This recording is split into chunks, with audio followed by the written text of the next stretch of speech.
All right, it's the day after the winter summer, and I just have have some thoughts. Nothing like materialized down. Just what I think about everything that we saw and whatnot. So I'm just gonna go in order on what I have up, and I do want to say that this fucking trailer and the artwork in pretty much everything that has been made that isn't in game looks absolutely incredible, and I am happy that they're going in this direction of advertising the game. Just because it looks great, it looks eye-catching. I mean, just look at this fucking thumbnail, dude. This is a fucking thumbnail. Shout out to Skull, man. He's the goat of this shit. Absolute genius. I hope they keep working with him and allowing him to do his interpretation of it. It's great. I also have never done this quest before. This is a RuneScape 3 quest, I believe. Well, at least that's what I caught from watching it. So I have no past experience with everything that comes with it and whatnot. Now, the first thing of contention is the rewards from the quest, obviously. It seems like a pretty decently mid-level quest, and you get Guthix Temple, Tormented Demons, and the Rites of Balance. Now, apparently, back in the day, Dragon Claws used to come from these things, and they say that there's two options for moving forward with how they want to do it. Option one is, we'll get this brand new item yet to be designed and Dragon Claws. And option two is a singular unique drop that's brand new. I don't want them to take claws off of Chambers drop table. I know that it was like that in the past, but I think that depreciating the value of old content, especially when we only have 3 raids, is already done through, the intrinsic value, the extrinsic value of it. Like, claws remain high because they're rare and they're useful. If you take them from Chambers and you put them on this this Tormented Gorillas table, are you going to give them the same rarity that they have at Chambers, or are you going to make them more common? If you give them the same rarity they have at Chambers, that doesn't seem like it's going to be very fun for people to grind out. It's going to be like a DT2 ring situation, but even rarer. So I would prefer that they go in the second direction, that we get a new drop. Why would I want to do new content that has old items? It seems redundant. If we're making a new thing, and this quest is like really nostalgic and big and important, give me a big and important drop. Something cool. It doesn't even have to be, claw related. You could go completely the opposite direction. Or if you want it to be claws, hey, obviously this is just me spitballing, why don't we have like a crush DPS weapon, claws but for crush, call them thumbs. Something like that. I feel like it's lazy to just move items off of one drop table to another and call it new, and at least that's what it seems like. They already say in this little trailer here that the quest won't be the same as it is in RuneScape 3 because it's going to fit in with OldSchool and the direction they're going in. So why can't we take this approach with drops as well? Just because it was like this in RuneScape 3 that claws came from Tormented Demons, that doesn't mean that they have to come from the same place in OldSchool, right? That's the same logic applied. Personally, I think it would be a mistake if we do this one, but I am very open to hearing ideas and why this would be a good thing. I think Chambers is such an easy piece of content to get into once you're at the end of the game now. Or not the end of the game, really. I don't even know if I consider Chambers endgame anymore. It's a very easy raid to get into. I would say it's more accessible than TOA personally, but it's also been a long time since I was inexperienced, so I could be wrong. I could be very wrong. The next thing they talk about is Rites of Balance, which is they're going to bring the prayers back, but under god alignment. So, like, say you're with fucking Zamorak, you get a certain prayer. If you're under Sara, you get X prayer. If you're under Guthix, you get X prayer, It's like a hotbar, basically, from what I'm reading. This is fucking cool. This is really cool, and I'm glad that they've liked an idea on Reddit, and they've put, their own thought and concept into it. However, couple of things. If you're going to do it this way, I want the god alignment to have weight. I'm not saying you shouldn't be able to switch god alignments. You 100% should. But if it's literally me teleporting to my house and clicking the altar to switch my god alignment, that seems kind of shit. that just seems like extra steps for, like, just to have something. Like, if it's just a teleport, then what's the point? The way I would like this to be done is if you're aligned to a god, so like you have to wear a god-related item to benefit, or like you have to have X amount of this, like, Saradomin's items on to benefit from Saradomin's god alignment and the prayers that offers. So it could add value to things like Justy, Void, Inquiz. You could make a new Guthix armor if you don't want to do Void. Because then it'd be like, oh, I have to wear, if I wear Justy for this, then I get the benefit of all the Saradomin prayers, or if I wear Inquisitor for this, then I get the Zamorak prayers, and it would just seem cool. It would seem cooler to me than going to your house and clicking an altar or whatever they have exactly in mind for it. I'm okay with the ruinous powers coming back, because it seems like such a shame for them to just shelve it and completely forget about. However, I think that they still need a bit of tweaking. I hope we're not just going to get a copy and paste from what they were before. I think they need a bit of turning. The only prayer that I think is fine is the bread prayer. Shout out all my bread prayer enjoyers. That thing on Leagues was fucking awesome. I loved that prayer. The vowels were alright, but overall I think they do need a bit of tweaking. Probably a couple of betas on that and see what people think. But yeah, this is a really cool idea, and I'm glad that we're getting this, an expansion just beyond wearing gear and having one thing. An alignment to a fucking god. Fuck. But yeah, this is all this quest, and then there's another quest attached to it, which is the Defender of Varrock. Just seems like a mid-level quest again. At least you get some fucking Hunter XP, that's kind of nice. And there's a weapon here, which they say they want to put between a scimitar and a whip, but then they give it 60 attacks, so shouldn't that be 65 attack if you want it in between? And the basic difference is that the Dragon Scimitar is 5 tick, and this is... sorry, the Dragon Scimitar is 4 tick, and this is 5 tick. And it's Crush and Slash, so a variety is good. I hope it doesn't replace the Dragon Scimitar, which is what they say it's not going to do. It's going to be a stopping point, and I think that's cool, because 60 to 70 is... I do remember that grind being fucking garbage. And variety to the game's good, so that's cool. I'll be happy with that coming in. I don't know if this quest was good in the past. In 2008, I was playing Call of Duty. I was a different man, a different breed. Then we move on to Valamore Part 1, which apparently comes March 20th, which is pretty fucking incredible. Supposedly we get it in 3 parts, and this is what we're getting at this point. Once again, I want to say the trailer with the in-game renders, not in-game renders, the renders from like Blender or whatever they're fucking using, Maya, are really good to see, and I'm happy to see that it's nice to see developers who get involved with the community, even when they're not community managers, and interacting with the game and having fun with it. Like, you can tell Monash and this geezer, I always forget his name, are having fun with this, and that just makes it great to watch. Like, that the devs love the game. There is a lot of games out there right now where it just feels shallow and hollow. I feel like I'm playing more indie games than AAA or AA games at this point. And I don't know whether that's because of stuff like this, where indie game devs, you feel like you're fucking connected and they actually love the game and they have control over it. It's great. The first thing I did notice when they showed off Valamore was the map seems fucking huge, dude. Like, if anyone remembers when Korend came out and it was just a plethora of dirt, and it was so big for so long and completely empty, I worry that this is also slightly falling into that. If you remember the Immortal Tithe Farm that took over, it was like half the fucking map.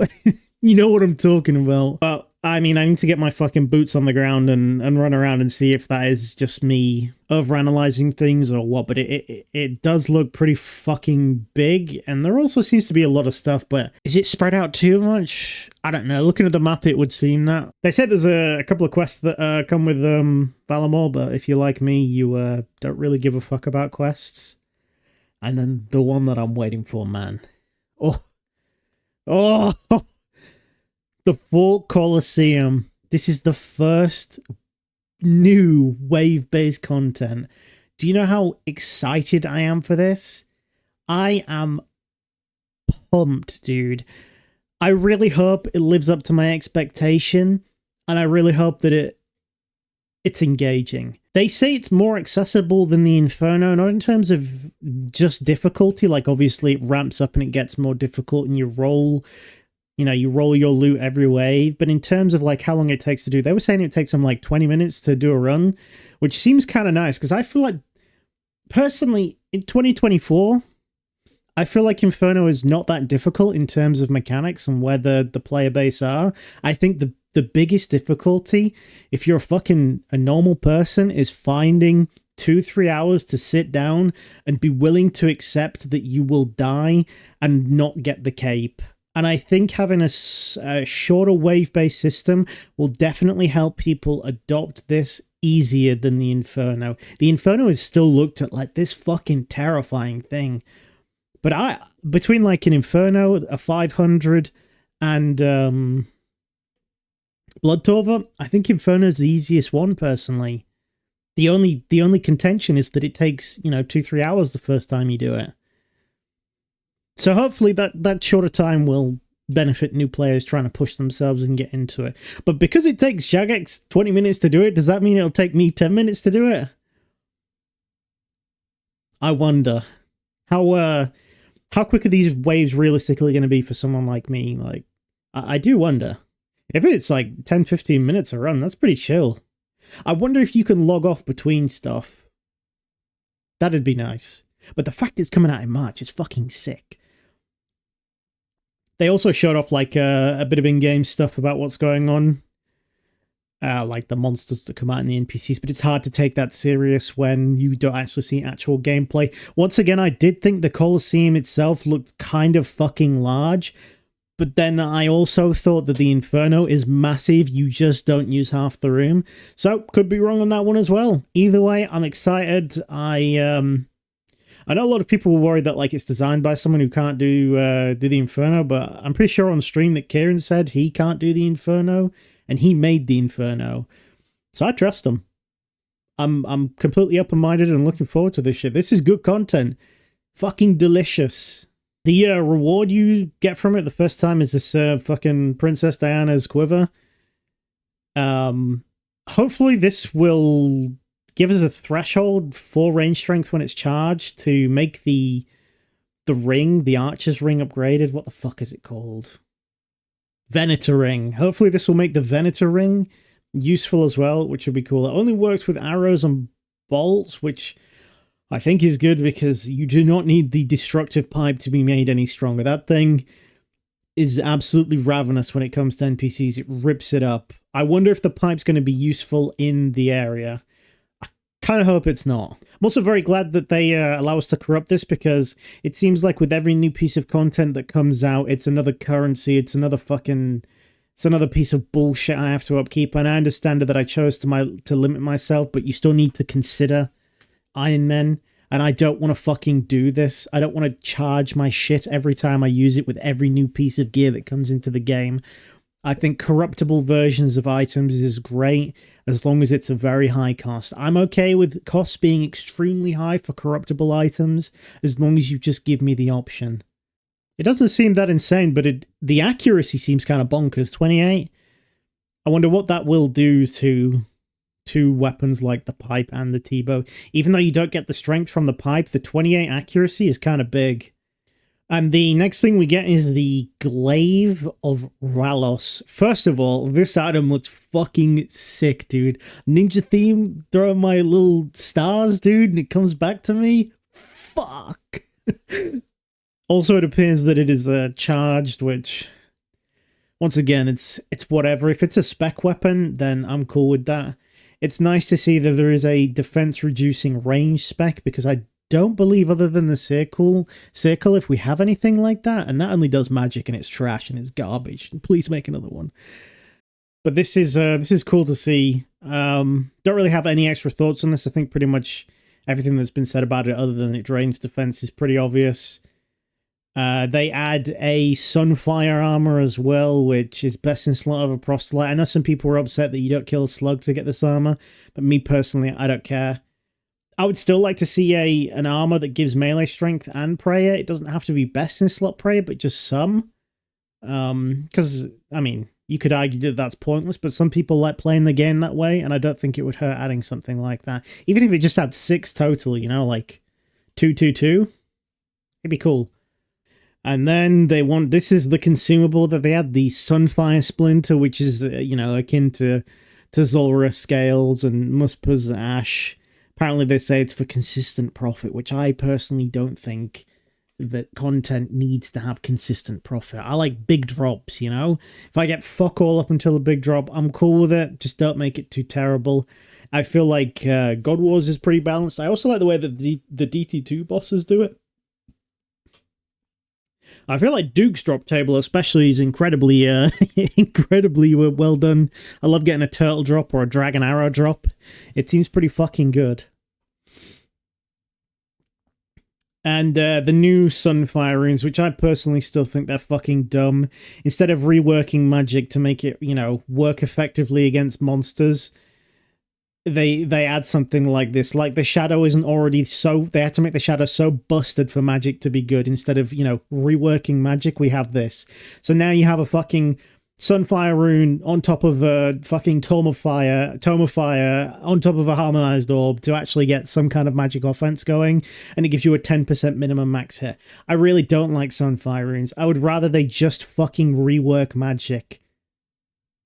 I do not care how much of a time investment it is. It is one of 3 combat styles. It's worth the investment to fix. And this isn't even a joke, by the way. This is not even a joke. Additionally, you combine Sunfire Runes or Dust with Burnt Pages to make Searing Pages, which would allow the Tome of Fire to provide an additional 10% max hit to the Sunfire Rune. And they're talking about how this will help, in conjunction with weapons like the Nightmare Staff, make things good again. How about you just fucking make the item good instead of all this bullshit on top of it? It's like fucking 1 + 1 = 2, but Jagex, for some reason, have put another fucking equation between all this shit. It's just really, really convoluted. Just keep it simple. I feel like this game thrives when stuff is just basic. And I'm not saying basic in terms of easy, but you know, like, basic in terms of I put this on, it does this. Not I need to have this item and then I need to fucking dip it in gravy and then I've got to go to the library and get this fucking book. But oh man, you better make sure that that book's got some pages in it, or that fucking blue staff that used to be $1 billion and it's worth fuck all now isn't going to do jack shit. Oh, and by the way, this other item is still going to be way better. How much do you bet that when this comes out, the Harmonized Nightmare Staff is still dog shit? Make content around the item, or buff the item. I am still in the camp that I thought the Harmonized Nightmare Staff should have increased 1 tick on all spells. Every fucking single spell. I don't care about the spell book. I would have loved to have seen that. But no, that's not the world we live in, and I don't know if that would even pass. Like, I feel like there would be a lot of kickback on that. I'm probably in the minority of opinion on that. Bigger is always isn't always better, you know? It's like... Can you imagine, like, just talking about this fucking, these burnt pages again, to make the normal spell book good, you need all this shit. Can you imagine for Barrage if you needed a fucking, a cold, extra cold water rune, then you need this fucking frost page. Oh yeah, and then on top of that, you need this fucking, you need this ice staff. Come on. Well, I'm going to calm down, okay? You know, I'm just getting fired up. This is all love. Just because, as well, I just want to put this out there. Just because I don't agree with someone's opinions, or you don't agree with my opinions, that doesn't mean that we have to fucking hate each other. You know, it's just a discussion. It's not that deep. A lot of people get very passionate about it and take things personally. It's just talking, man. We're just talking. Feel free to let me know what you think. And then, you know, this Perilous Moon area is going to be similar to Barra's, except you can do it with people, and you can do it in any order you want, and they say you can't even kill them, it's just like you distract them. And the most interesting part is that they're saying the defense is the way to go here, not strength, defense. Now, you know, I would be interested to see how much better Justy is than Torva if they're saying that, because Torva has a fuckload of defense and strength. I do wonder if they have balanced it around that. If Justy's best in slot here, that'll be sick. That'd be cool. I know it's only mid-level stuff, but it'll just be fucking cool. And I like defense getting some love. Also, they say in the area, it's kind of like a gauntlet thing. There's like hunter and fishing. What else did they say was in here? Hunter, fishing, and other gathering skills. Yeah, it sounds a lot like gauntlet. Can be done in teams, and I really like the team aspect, to be honest. But yeah, this content is not for me, so I don't really have anything extra to say on it other than the Blood Rager set looks fucking sick. The two-handed maracas, the two-handed cricket bats look great. I would, just thinking about this now, I would love to see a 2-tick melee weapon in the future. If we could get something like that, I think that'd be great. Could be used at, many different areas. And fast weapons are fun. You don't have to make it strong like the blowpipe. Just, make it quick. I'm sad that we never got the 2-tick one from TOA, but hopefully maybe in the future. I love using fast weapons. I don't think there's anything else I can really say about this other than... yeah. Can't wait to do the fucking Hunter Guild as well. I'll be honest, the Hunter Guild, once again, not really interested in it. Because Hunter's probably my least favorite skill. And they say that they're turning, like, the Hunter Guild into, like, Slayer and farming contracts, which doesn't really change anything for Hunter for me. Like, I hate Slayer. I hate Slayer, and...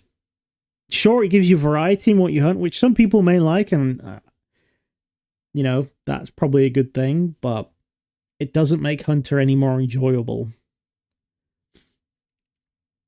Oh, and you get these fucking catch rates and increased chance to obtain a rare creature part. Whoa.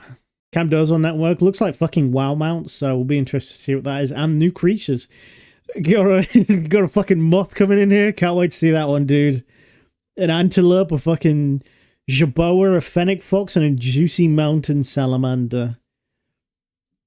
I will be interested to see the salamander at hand, and I wonder if it'll work with the Grandmaster tasks. And I wonder what it's like in the wilderness. Is this going to be the new rag weapon? The fucking mountain salamander? But overall, nothing really interesting from that.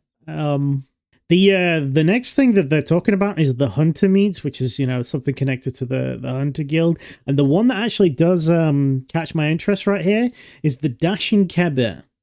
This one seems interesting. You get 15 initially, plus an extra 8, and then 10 run energy. So you heal 23 and 10 run energy.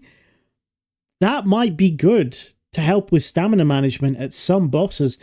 I can't think of anything off the top of my head where I'm like, just on the edge. Maybe something like Duke, dude. Instead of having to use Vile Vigor, I just eat a Dashing Kebir instead. But I think that's good. 10 run energy? I'm down.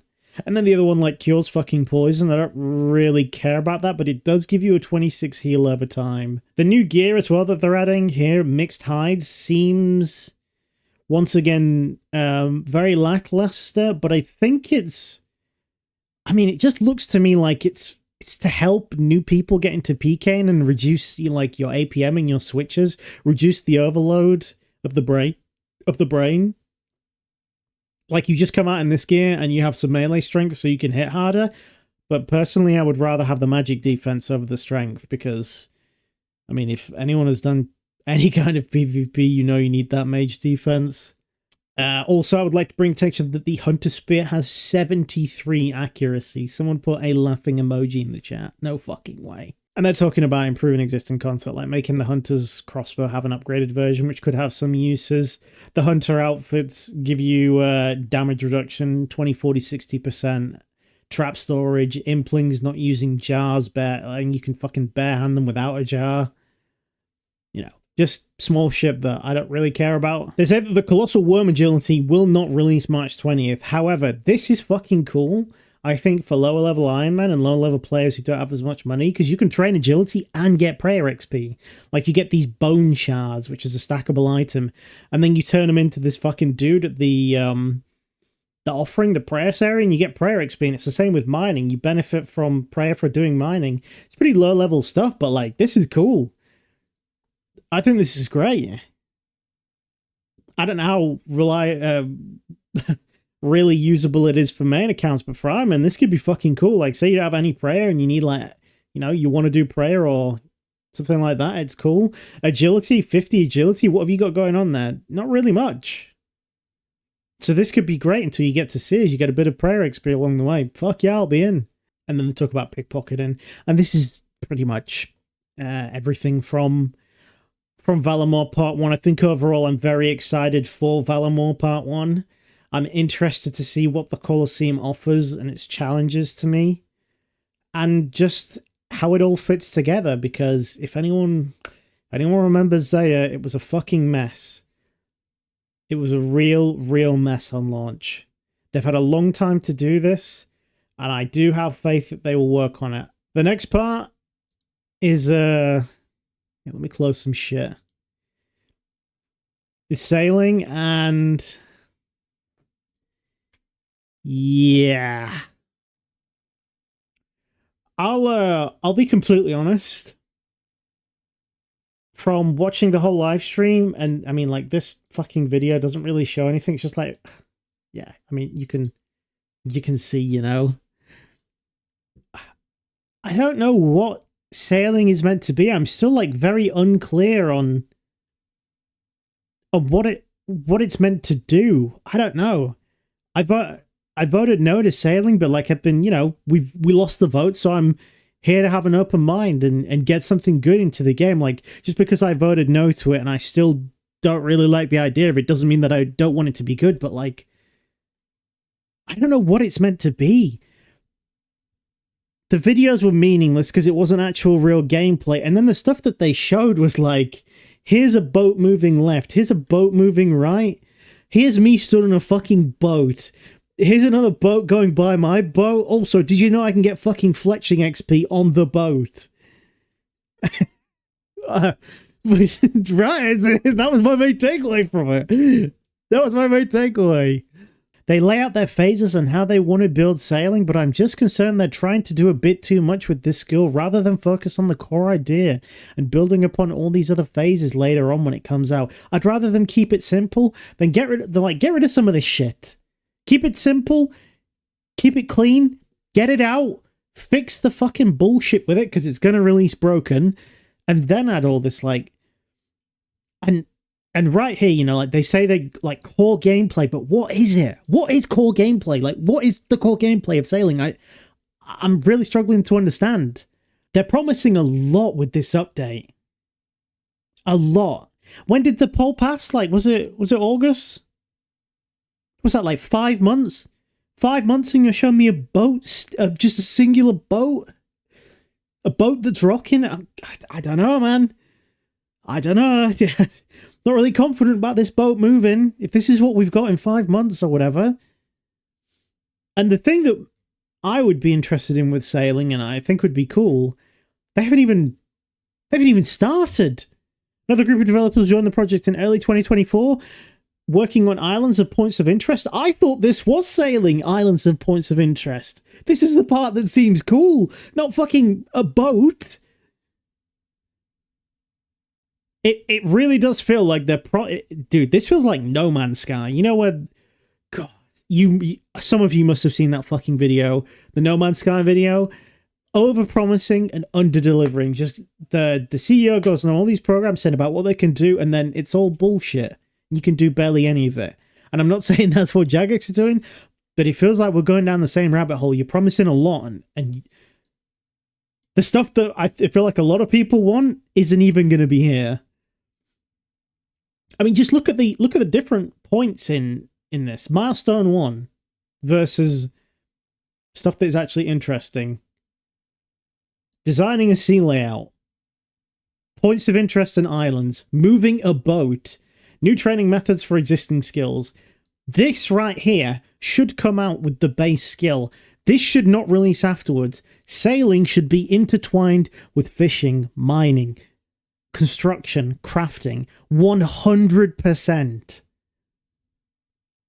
That shouldn't be a down the road thing. That should be a fucking day one thing. I'm glad that they're still going with a community-led design, like they're offering people to do the little emoji thing for what it looks like, but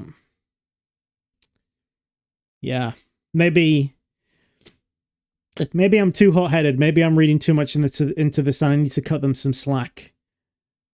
They say that, like,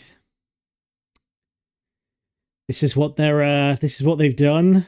You can earn XP on a ship. And I mean, maybe in game development this is enough, like, for right now. But to me, it just doesn't seem like it is, honestly. It really doesn't. I'm glad that they're allowing you to stay involved in a Discord, and I really do hope they can keep the communication up in this and actually, use the Discord and the information and the ideas that people create in there, which obviously we have seen that they have done in the past. I mean, literally earlier they have taken an idea off of Reddit and implemented it into the game, so I feel like they will. The community engagement, if you're not a PvPer, is actually quite fucking good. So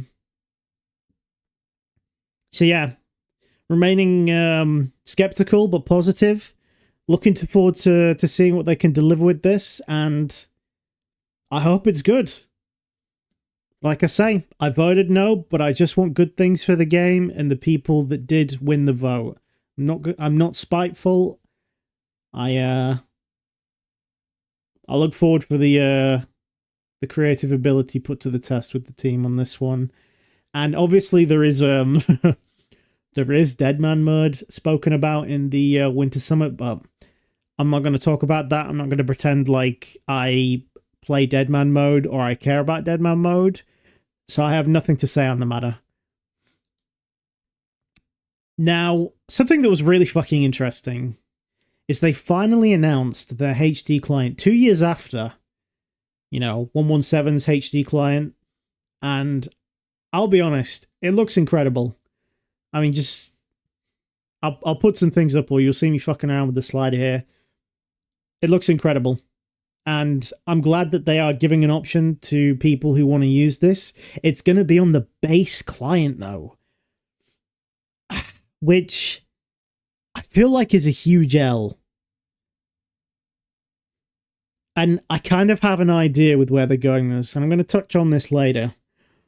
I don't know what the adoption rate is of the base client, but it does mean you can use this HD version of the game on mobile and on tablets and on the Steam Deck, which would be fucking cool if you like it. I struggle to play with shadows on. I've tried with the 117 HD thing, and I really struggle with the shadows. It's kind of hard to see sometimes. But man, it looks fucking good. And the actual technical side of it is also incredible. They're talking here about they're going to change their engine to this rune tech stuff, and then they're going to emulate a bunch of stuff. The one thing I do really like from this HD update, and what I want on RuneLite now, is skyboxes. They showed some skyboxes and reflection on water that looked incredible. Man, the skyboxes were good, and they add a lot to the game because, I mean, really, you just have like this one color that you set for your skybox and a bit of mist, and that's it right now. But if you could have, like, clouds and such, it just adds a lot to the atmosphere. They're also talking about adding a plugin API and their own plugin hub, and this is fucking great because the base client is lacking. As someone who has got easily over 400 hours on the Steam client that turned into the base client, I can tell you that it wasn't a good time. And I put my time in. I tried to, I really tried to use it, guys, and it was just not good. So I hope that this will allow people to make plugins easier for the base game and help improve the base client itself to where it needs to be. It's impossible to compete with an open source project like RuneLite. It's straight up impossible. And that's where I think they're going with this. And I do have a bit of concern. With all these things they're talking about here, it feels like they're trying to close down and clamp control. And I have a feeling that at some point in the future they are going to completely take RuneLite off them, like off the system, and you just have to use their client, which I am okay doing. But will they charge for all these features that are, you know, are here right now? On RuneScape 3, I'm pretty sure there is a service like Rune Metrics or whatever that you pay for monthly and you get a bunch of bullshit. I'm worried that they will go down this route for another revenue source for the game because, you know, there's not that many on this game right now. And it is extremely profitable, but as is business, they want growth year over year, and this could be a very big revenue stream. I personally would quit the game if that happened, but I am concerned that they are trying to clamp down on control and remove player freedom in the future. I have obviously that's not happening right now. That is just concern that I have. I'm not accusing Jagex of doing this. I'm just thinking. It's all great stuff here, and I will say as well, watching the video, forget the name of the guy, but it was good to see how passionate he was about the project, and it's great to give your players more choices in how they want to play the game. And I think for the game to stay strong and prosper is to keep allowing that in the future. More choices, more options, let people play how the fuck they want. This game isn't for everyone, but for the people that play this game, it is the only game. And yeah, that's pretty much everything I think that I want to talk about. So yeah, March 20th we'll get Valamore. I can't believe I'm saying it. Let me know what you think about anything you personally care about or you have fucking seen. And yeah, I hope it goes great. I'm gonna go eat some more chicken. So yeah.